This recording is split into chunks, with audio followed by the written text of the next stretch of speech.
Почитувани гледачи, добро вечер. Пред да го поздравам и најавам мојот вечерашен гостин, јас би сакала да прочитам нешто од него. Обстој со неспокој. Како делчев светот што го разбираше, и твоите маки и страдања ги запираше, и конески ни сиот поите назначуваше, за да постоиш и обстоиш те насочуваше. Како и другите твои дејци од рожбата, хероите животи што дадоа за слободата, со аманет да те градиме и да те браниме, доживотно да те сакаме и да те чуваме. Татковино камена, свената и осамена, вистинама гепсана, затрепена и заслепена, казнина и страдбина, во беспокој ставена, чувај го зборот за да не има во иднина. Оти на дланка ти ја гледам судбината, ми се редат песни и рој од кинати цветови. Кажи, земјо, кој керата лошот истори, со тие полтрони злотвори и злостори. Секојаш од срце со љубов те сонувам и по беднината на младоста тагувам. За тебе од нова апокалипса стравувам, со грижи, рани и јадови се справувам. Имам сведоштва за убавината и јадовината, за реткоста, вознесеноста и божественоста, како и за загриженоста и неправедноста, за преминувањето на луѓето и на земјата. Во трепет занесен и гневен од темнината, со тебе в срце тргнав низ празнината, да ја барам и да ја најдам правдината, иако знаев дека ја нема во помрачината. Таму и луѓе и врати беа затворени, но не знам зошто се заборавени. Одеднаш од немир и очај за спасот, народот од земјата, одекна гласот. Не може да не грее сонцето и некој да ни го менува лицето. Македонци сите во стројна за бој, сакаме подобар живот за обстој. Овој пролог, оваа песна, е една од повеќето кои што ги има забележано авторот Мендо Димовски, насловена како Обстој со неспокој. И тој, всушност, господинот Мендо Димовски е мој вечерашен гостин, кој што пак ни е познат како полковник во пензија, новинар, колумнист, поет и писател.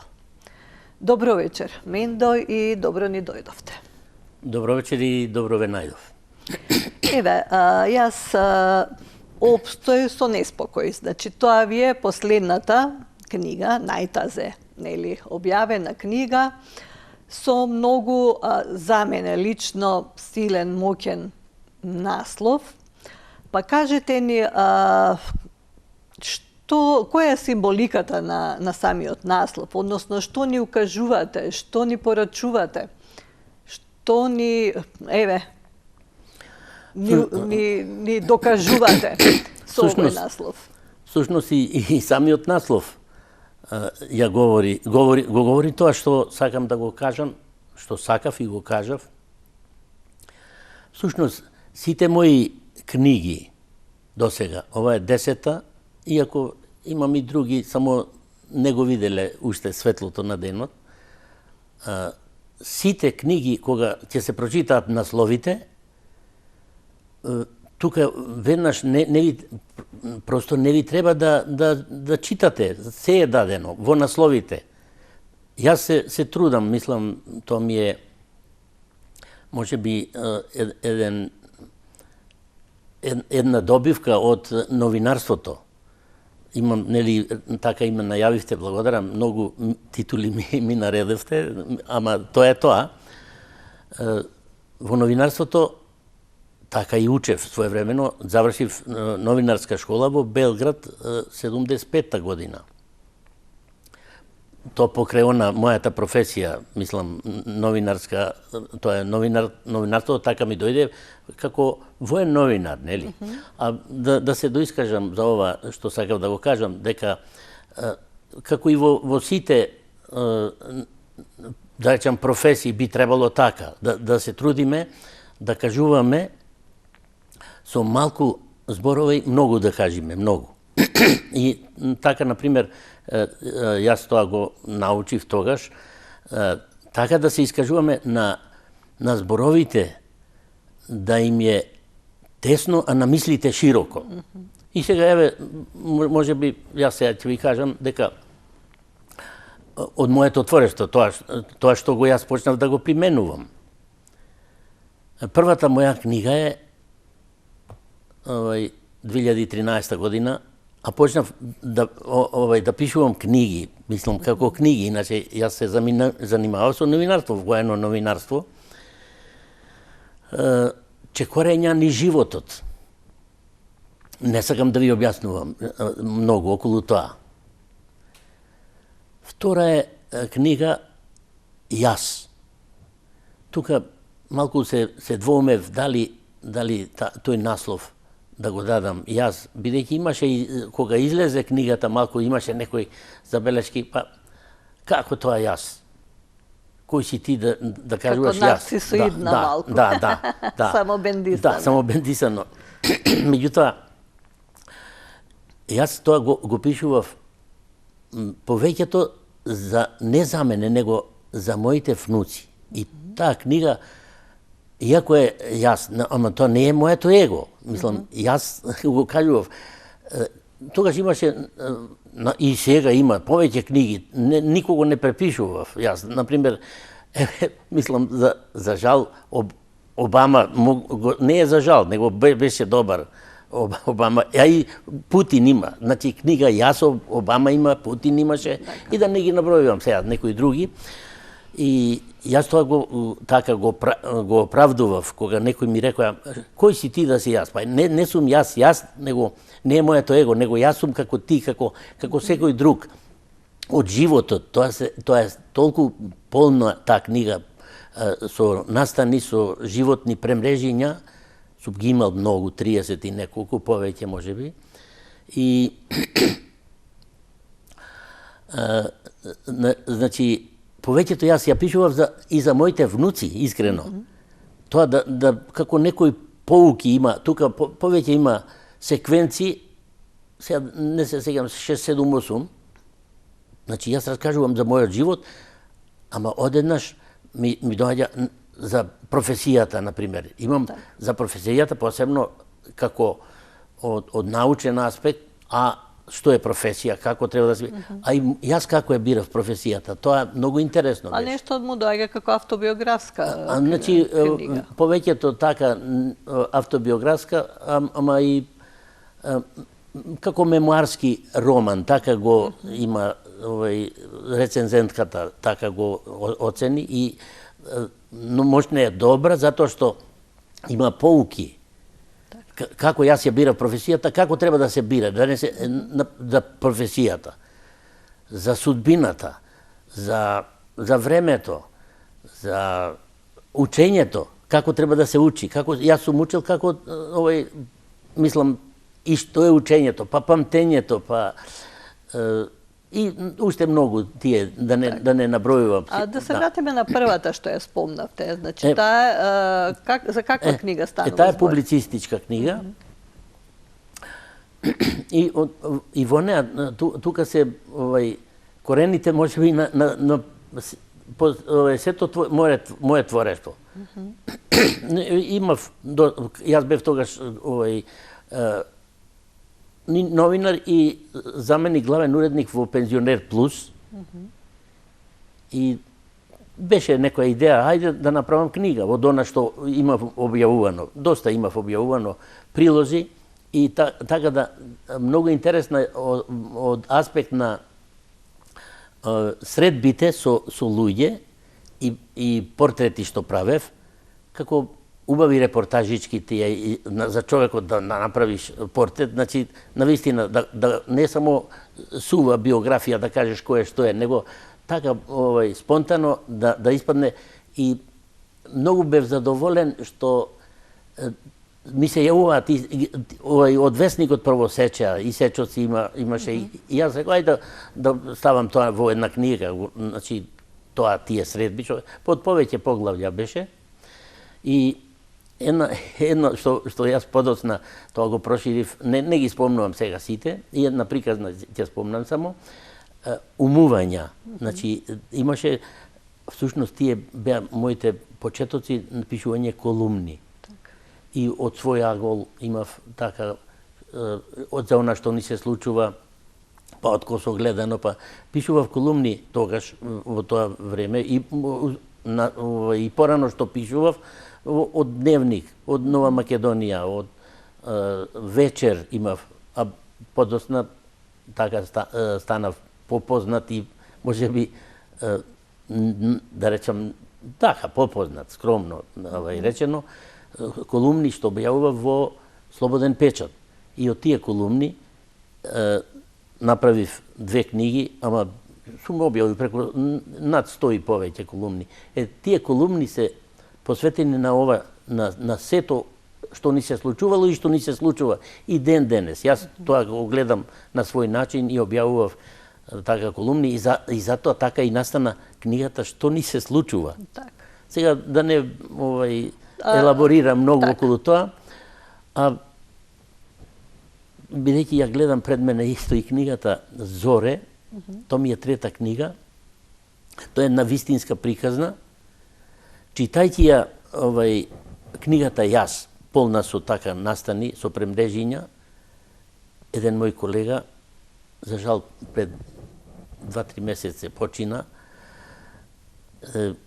викат, ова што ти си го напишал, мислам, навистина е за респект, за почит, ама што имам јас приказна, па реко, раскажи ми ја таа приказна. И ми ја раскажа приказната, тоа е таа приказна Зоре, односно така е роман, прв роман што го напишав, всушност тој ние го викавме Заре, ај сега да не биде во оригинал, Зоре, Заре асоцираше, ама Зоре има и своја символика, и тоа да не се задржуваме, сакам да така на брзина да ви кажам, дека е тоа приказна за човекот кој преживувал во гробница.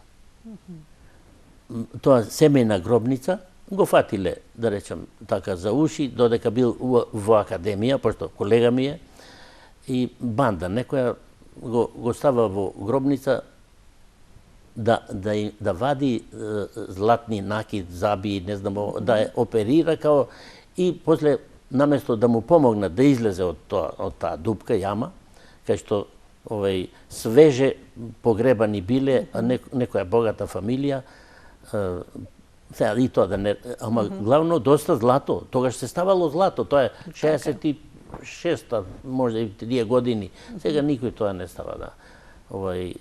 И таман ги собрал тие, прво ги молел, немојте ово, нема молба, него и му е затвориле плочата и останал така. Тоа беше многу интересно, тој не знаеше повеќе. Јас од таму практично и го почнав романот, она како се пишува, реминисценцијата ми беше во гробницата и после се развиваше приказната како еден живот навистина, а како преживеал, и тоа е многу, мислам, препорачувам таа книга, јас и ја немам, тоа е таа, ова Зоре. Еве, мислам, тоа е пред, така и асоцира пред капијата на рајот, а тој, гледате ова, ама тоа е тоа, ете, значи, се што пишувам... Значи, вистинска, но морбидна приказна. Ама не, значи, нема во животот, тоа ми беше целта да кажам преку тоа, нема безизлезна ситуација. Навистина надежта последна умира, меѓутоа тој така прво останал жив и никогаш не кажувај, никогаш да нешто, било што да ти се случи и болести, треба да има надеж и навистина ако имаш верба во себе и ќе успееш во животот. Како ви кажат, на крајот од тунелот има светлина, нели? Тоа беше така, после се роди следната книга Што ни се случува, и тука ги имам сите, да не ги покажуваме. Значи, така натаму и доста книги. Така, сега на почетокот доста ни нафрливте што имате напишано. Значи, еве, го спомнавте романот, спомнавте две книги со ваши колумни што сте ги објавувале. Што ни се случува и кој ни го корне коренот. Мислам, навистина тие, ова, посебно ова, кој ни го корне коренот. Мислам, јасно е дека во нив е содржано она што се случува, нели, во општеството, во државата, во Македонија. Сакам, морам да тоа, бидејќи ме прашавте како, и после ова, како се роди овие книги, јас се посветив на она што ни се случува. И во мене се појави некои трепети и немири. И тогаш почнав, напишав една прва песна што напишав за Македонија, напишав Камена, се вика песната. Сега не знам колку имаме време, а многу интересна е таа песна. Таа ми е навистина да не може да ни ја прочитате. Антрополошка. Да ја прочитате, па и ќе ја појасниме. Па сега јас и не знам на која страна беше. На 15-та мислам дека беше. Да видиме, да. Тоа ми е прва песна. Бев така инспириран на една промоција. Сум учествувал на многу промоции, сум уредувал пред тоа и поезија, а ни на крај памет не ми било да пишувам поезија. Меѓутоа, после ќе поминеме нова, за да допреш до луѓето, до душата, не можеш толку со колумни. Јас многу колумни напишав. Голема е колумна, кој ќе пишува. Иако и во колумните јас така ги намамував. Почнав да колумните ми се исто со така поетично искажување, за да биде интересно и дури со римување имам такви. Меѓутоа, тогаш кога реков зашто не би направил јас една песна, и додека траеше промоцијата, јас си зедов, ја нотирав, мислам, просто тогаш ме открија, зошто не пишуваш поезија? Па ете рекол, ќе пишувам. Фактички тоа дошло спонтано, нели? Не планирано, што се вели. Да. Сега не се сеќавам на 15-та страна. 15-та страна, еве малку да Да може. Таа песна не ја знам на памет, затоа што тешко се учат моите песни на памет, иако знам некои. Добро, па се не може сите да ги знаете на памет. Многу се. Многу. Камена. Камен на камен каменосан. Камен до камен оголосан. Бел камен мермеросан, син камен гламносан. Од камено доба темелник, бел камен светилник, мермерен камен бисерник. Црн камен страдалник. О камена земјо земјосана, каде ти е земјата меѓосана? О библиска земјо библиосана, о земјо до земја пеплосана. Ти земјо низ векови настана, со борба за себе не престана, за цела да бидеш незастана, и пак обединета не остана. Светла земјо, благословена, за име и презиме условена, о светла земјо бисерна, кој те прави мизерна? О земјо вековна и пеколна, каде ти отиде младоста? Каде ти е староста и мудроста, и кој ти ја одзем радоста? Од кого земјо си грабосана? Од кого со векови разносена? Од кого земјо си пеплосана? Од кого земјо си ничкосана? Камен на камен каменосан, низ векови оголосан. Камен до камен, од камено доба, се само камења и злоба. Тоа е таа моја прва песна и навистина така ми е мощна драга. Така. Иако не ја спомнувате Македонија, всушност јасно е дека на неизе се однесува. И тогаш, како да кажам, настана некој поголем интерес за поезија и почнав да пишувам и кај мене се појави тој немир, трепет, некоја грижа која јас како војник сум се заколнал за Македонија, треба да се брани на некој начин. Сега не може, јас кога се пензионирав сум како обичен човек. Порано можев да се борам и се борев кога требаше на определен начин као офицер. А после тоа се посветив на овој начин преку поезијата. Се борам и тој трепет и немир што ми се појави од ова што ни се случува, јас напишав таква стихозбирка трепети и немири. И со време како тие трепети и немири никако да стивнат, например, затоа што од година до година се нешто, еве, колку сме уценувани и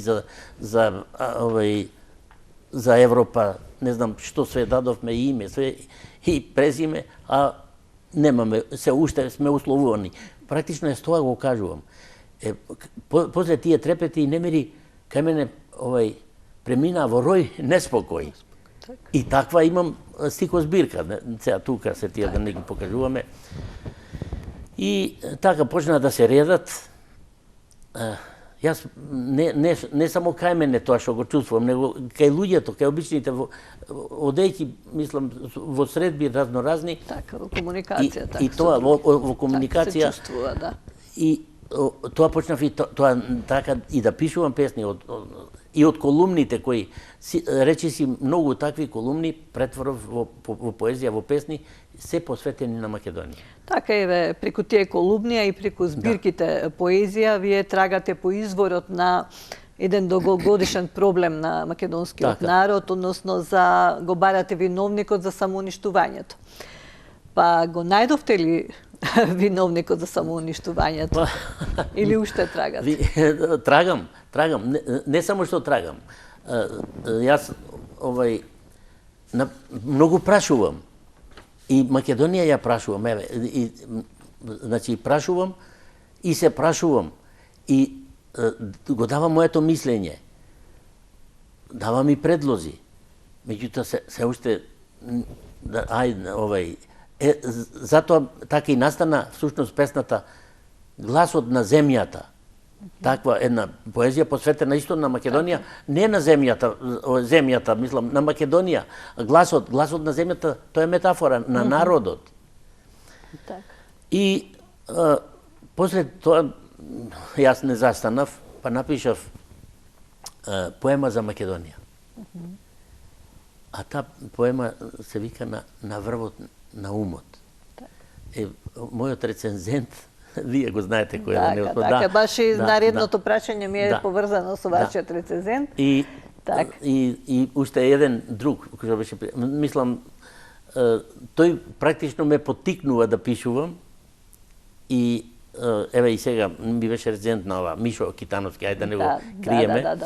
Меѓутоа еден друг придружен рецензент во излагањето за мислам дека точно беше на Гласот на земјата, како тој го гледа, вика, пошто не, На врвот на умот, за поемата станува збор. Како е дошло ова време, сите сме некако на врвот на безумот. Дај Боже, ова што некој да го послуша, Мендо сега, Мендо, има многу мендовци, да од врвот на безумот да тргнеме кон врвот на умот. И тука е спасот за ова што кажувате вие, спасот за Македонија. Така. Еве, вашиот рецензент, нам добро познатиот Мишо Китановски, ќе истакне, еве ќе го цитира, во една од рецензиите негови за вашите дела. Вели, авторот метафорично и се обраќа на земјата, татковината, и поставува прашања чии одговори и тој, но и ние ги знаеме. Се чудам што си толку завиена и занесена, понесена и обиена, со каков превес си прикриена и оставена како чаша испиена. Од каков зол дух си напоена, измамена, занемена и задоена. Од кого си раздвоена и разслоена, кој повторно те мами има ги опсува. кој те краде, те граби и разнесува. Па потоа додава господинот Китановски, постојан страв што го открива авторот во своите песни не е ништо друго, туку чемер и јад, жива рана што непрестајно, катаден и катанок, рие, рика и предупредува дека татковината, колку што се брани со убавина, триш повеќе се брани со срце и со ум, со храброст и ставеност до судниот ни ден. Многу темелна и силна рецензија прави господинот Китановски, а јас тука би ве прашала, дали во последната збирка поезија тој страв, чемер или јад лека по лека исчезнува или пак напротив се повеќе се зголемува? За жал. Се зголемува. За жал. Меѓутоа, еве, јас, тоа ми е оваа книга што ја држам, Опстој со неспокој. Ете, тоа е, го кажува неспокојот што го имам јас во себе, а и неспокојот што ги мачи луѓето, граѓаните. Обстојуваме, ама се... Да, затоа ова стихова збирка составена од 83 песни и досега и Мишо, како тоа го кажа, дека никој досега не направил толку за Македонија, толку песни, само за Македонија. Така. Например, тоа е една приказна поетска, реков, за Македонија. Од раѓањето, например, и со таа прва песна, Рожба се вика, како е создадена Македонија. И после се редат песни, вие практично го прочитавте прологот. Сега, прологот, јас затоа сакав да биде нешто поспецифично и така е направена стихозбирката. Ако има пролог, си реков, мора да има епилог. Так. Епилогот е мојот манифест. Всушност, мојата поезија. Тука кажувам каква е мојата поезија. Иако многу пати го кажувам тоа, мислам, еден мој колега исто така, да не го спомнувам, новинар, детски е писател повеќето, и кога ја напишав оваа песна, мојата поезија, малку како ми забележа, зошто сега ти треба, немој да кажуваш каква е ти твојата поезија, треба некој да каже. А јас малку како во шега му реков да, во право си, меѓутоа јас и немам време, 77 години имам. Сега да чекам, да имав 25 години, јас се чекав. Може би многу доцна почнав. Ама морам да кажам каква е мојата поезија.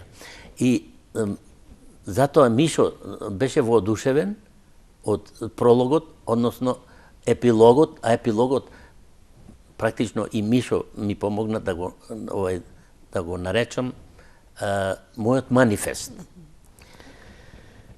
Тука покрај сето она што се кажува во манифестот, гледајќи она што ни се случува, значи има како што трепети, немири, вика, рика, има вика, така ја завршувам таа манифестот со едно предупредување или не знам, немири вика, о луѓе мои поети и творци, земјени и одземјени борци. Сите вие одземјени борци да се обединиме практично и да станеме за овај браник, да ја браниме Македонија, па не да кажуваме ние сме патриоти или вакви такви, него сите за Македонија да се обединиме и да се справиме со ова што ни се случува. Така, да се справиме, не само да говориме, така. Ајде малку да се вратиме во времето кога сте биле новинар. Да. Да се подсетиме. Значи, вие всушност одамна пишувате, уште во времето на ЈН, односно после тоа, нели, Арама. Во најавата веќе спомнав дека сте полковник во пензија, поточно воено лице, но и тога сте пишувале новинарски стати. Ајде малку да не подсетите на тој период.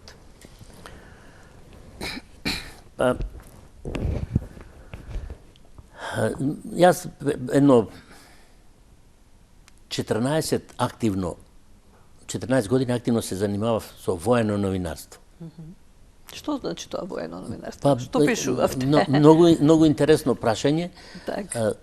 Военото новинарство е малку поспецифично од Јас не учев воено новинарство, меѓутоа тоа 75-та година завршив новинарска школа и веднаш тој порив ми се појавил, не знам, бидејќи бев офицер, сега офицер командир, тамо малку и бев и добар, одличен командир бев. Меѓутоа, се појави некој конкурс за бара новинари, со мојот профил ми одговараше и ме примија и завршив новинарска школа и стажирав во Белград, во Народна армија воено, и после завршувањето тук мене ме одредија за уредник во весникот за Победу, тоа за време поранешна наша Југославија.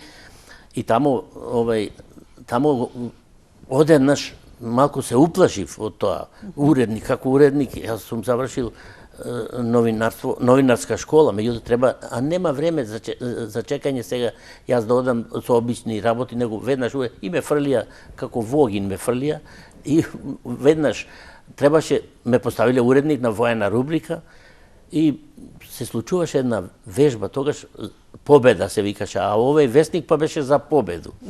И моравме за 2 дена да го направиме вестникот, да излезе, а 2-3 новинари, овие пред мене што беа, и ме вика, повели ти, ама како јас се... И јас имам и напишано за тоа, во Кичево, така, моето прво крштевање беше во Огин, кога ме фрлија, и сега одиме да собираме материјал за пишување, и мене ме вика, главниот што беше уредник, твои се 4-5 страници бели да ги пополнам во па како ќе ги пополнам, јас и реков.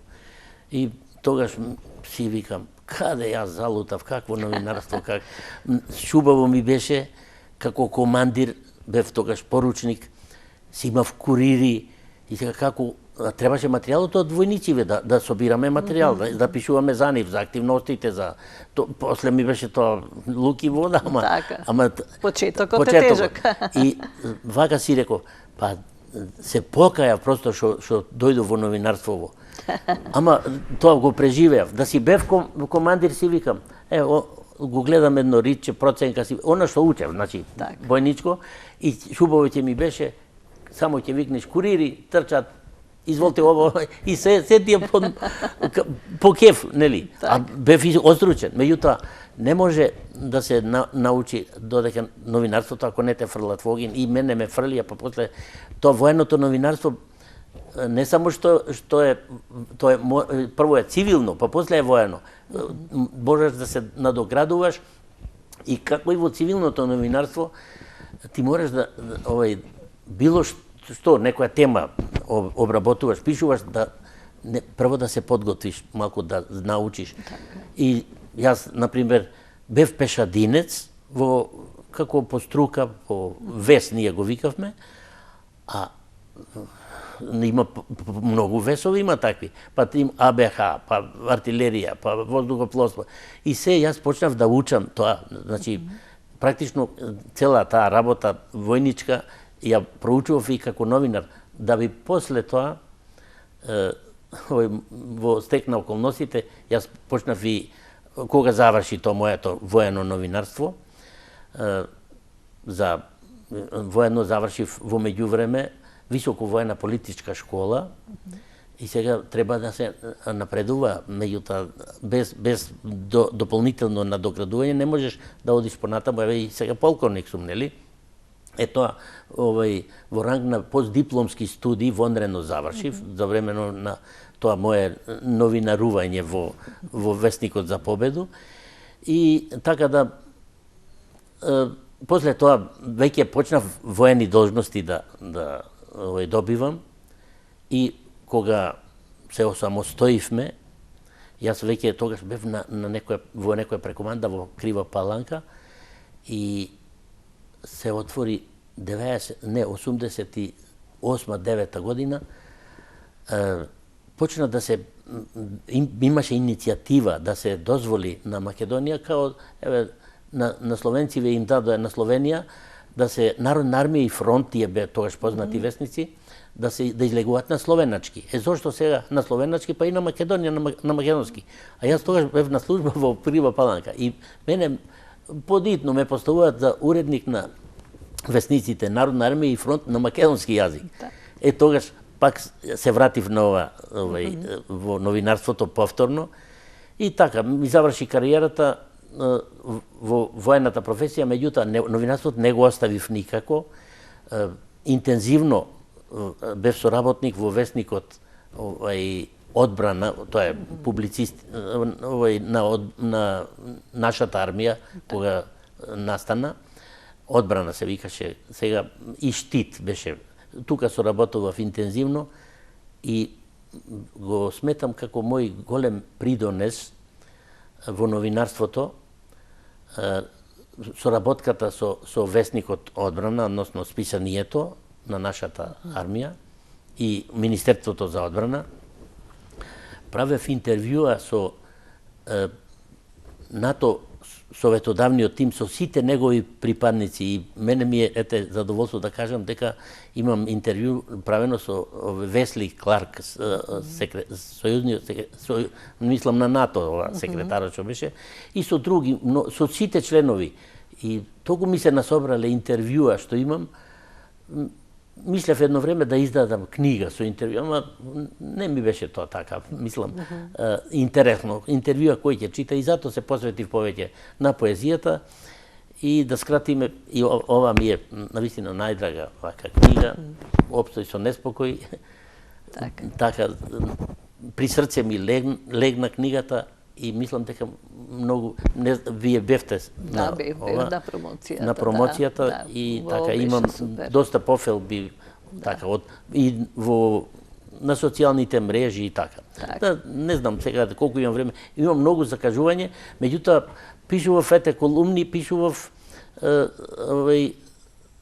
како мои умувања, јас спомнав, ги нареков тие колумни и после во Слободен печат најмногу така. Моите гледања према ова што ни се случува, тоа е тоа таму. Ставови, мораш како колумнист да заземеш став, да се бориш и секогаш всушност се борев за вистината. И еве имам и песни така, вистината, колумни. Така, а што повеќе милувате, да пишувате колумни или песни? Колумни најмногу милував. И уште не можам да се откажам, значи од новинарството не можам да се откажам тек така што вика.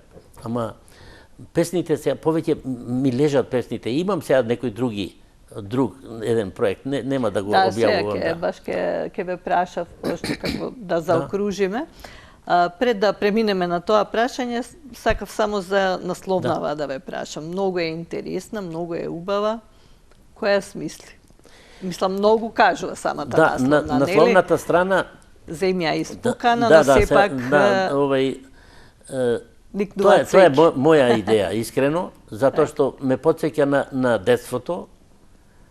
Јас и тоа чекорење мое, погледате, таму има стапалки во животот на првата книга. Морам да кажам, моето село се вика Долно Агларци и така е сместено покрај Црна, ама се од детството тоа го памтам. Кога одевме, бевме така, ние практично не знаевме, и јас си се чудев кога она почнавме да сознаваме за себе, што е тоа радио, што појма не, овие деца сега, ама по таа распукната земја сум чекорел, затоа што имаше таму одма до село, како ќе се излееше Црна, и ние ги викавме голиње, и кога ќе се повлече преку лето, пукаше земјата. Сега, тоа ме асоцираше, што може мислам се враќам на детството, ама значи мора да се обстојува некако. Сега Македонија е овај цвет. Така? Ама обстојува, обкружена е со ова во какви услови обстојува, да не објаснувам. Самата насловна... Многу е символична, и објаснува, доста раскажува самата... Тоа беше идејата. Односно и самиот наслов, таа слика го... Да објаснува. Сепак обстојуваме, нели? Обстојуваме. Иако е распукана, сува земјата, така, сепак има надеж, има живот. Има надеж. Така. Еве, значи, промоцијата на книгата беше пред, да речеме, месец дена, видна, нели, ја вида светлината на дено, обстои со неспокој, па дали сега моментално се крчка нешто друго во вашиот ум, дали некоја нова поетска книга, дали може би роман или пак... Значи, имам идеја и за роман. Овие дена треба да разговарам со една личност која практично треба да ми даде одобрување, затоа што нешто е дел од неговиот живот, од семејството, ама не сакам тоа да го откривам. Во меѓувреме работам на еден проект, поврзан исто со поезија. Еден мој другар, колега од Крагуевац, ја прочитал поемата На врвот на умот. И толку му се допаднала и мене пред неколку, има 3-4 месеци, ми се јавува тоа од војничкиот живот уште колеги, ама афирмиран новинар, бил и на директор на телевизија Крагуевац и сега е уште активен, да нешто направам за нив. Па рекол, како можам јас за вас, што ќе направам? Поема да напишам за Шумарица, односно стрелањето во Шумарица. Има тоа, секоја година излегува, по една поема се пишува за големиот школски час. Стрелањето на учениците, мислам познато, вие да не објаснувам. Јас реков, тоа добро, можам да пишувам, ама иако јас на српски пишував порано и се прифатив на тој проект, тој ќе преведува на српски. Многу тешко му оди, бидејќи јас и после ќе ви кажам, мојата поезија е многу специфична затоа што е цела е во рима, римована и главно покрај римата јас си пишувам во акростих, многу песни имам. Например за Гоце Делчев што имам спев за Делчев или пред споменикот. Мислам тоа е таква една, а во акростих е. Човек и тој ја пишу, бидејќи многу песни прочитал, а македонскиот го разбира и затоа ме поттикна да пишувам. И почна, јас имам сега, например, 15 песни напишано, тој ги преведува, многу тешко му оди, препев, ама не може препевот, мене не ми одговара, понекогаш забегува, не може да биде оригинал, одразува содржината, емоциите, енергијата не може толку да е многу е задоволен и сега тоа го спремаме за догодина да се пријавам на конкурс, па ќе видиме што ќе биде. Така. За крај би ве замолила да ни прочитате или да ни кажете една ваша песна која што најмногу си ја милувате.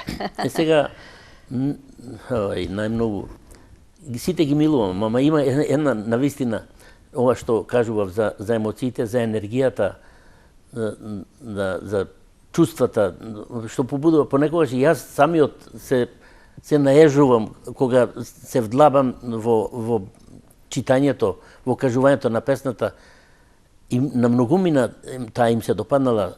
Практично таа песна е темел на моето творештво, на поезијата. Во 4 строфи е прикажана цела поезија.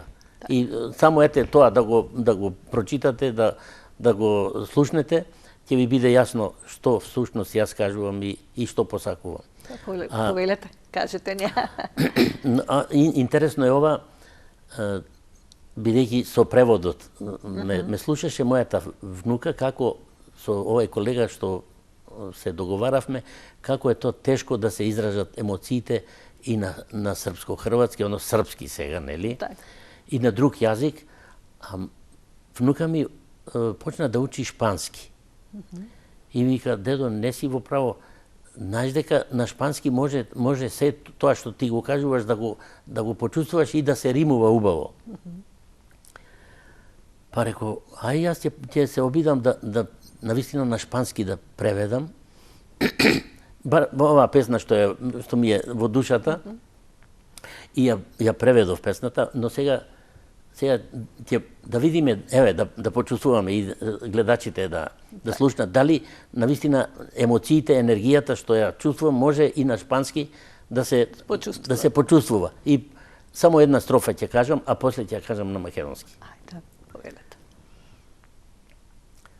Macedonija mía, como conezqui que te nombría y marcaba tus fronteras con un legado para conservar tu nombre. ¿Y qué cuidamos? ¿Y qué preservamos?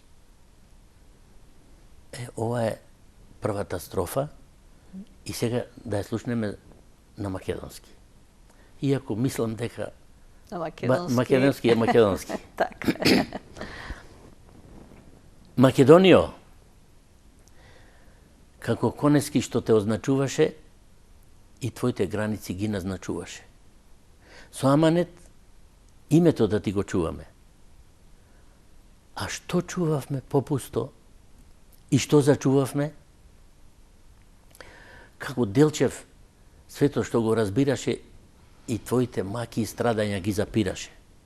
А во тебе грубо и длабоко навлезе рđа.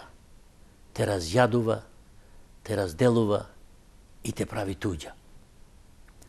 Кој земјо се уште пред врата ти стои, ама и зад врата? Кој те мами, те гази и судбината ти ја крои? Кој те уценува и ти го презема постојот? Кој те раздвојува и ти го одзема опстојот? Љубена моја, колку сакам да те опеам, колку убави стихови за тебе да слеам, за да бидеш среќна, весела и вознесена, а не занемена, разземена и разнесена. Ете, тоа е таа песна. Пребо. Навистина, силни емоции, малку тажни. Да, иако... Но сепак на крајот така. Не, на крајот, мислам, и во други песни јас сум, ја кажувам вистината, тагата, немирот, ама не може тоа така да остане, не може некој да го запре, да не грее сонцето. Например, таква песна имам. И ќе не огрее кога тогаш. Македонија има... Секојаш постои еден зрак, нели, на светлина. Така. Господин Мендо, ви благодарам што ми бевте гостин во Исконски думи. Ви посакувам пред се многу здравје, а исто така и да уште многу песни да ни напишете, во кои што ќе опејате нашата Македонија. Ви благодарам и ми беше задоволство да гостувам кај вас. Посебна благодарност да искажам до вас, до вашата телевизија, затоа што секогаш, како сум почнал да правам промоции, сте биле присутни и сум бил гостин во Исконски думи. И навистина овие думи не само што се исконски, македонски и вистински. Така, ви благодарам. Ви благодарам и вам. Почитувани гледачи, ви посакувам пријатна вечер со програмата на телевизија Сонце. А со мене се гледаме во следните Исконски думи со нов гостин и нова тема. До гледање.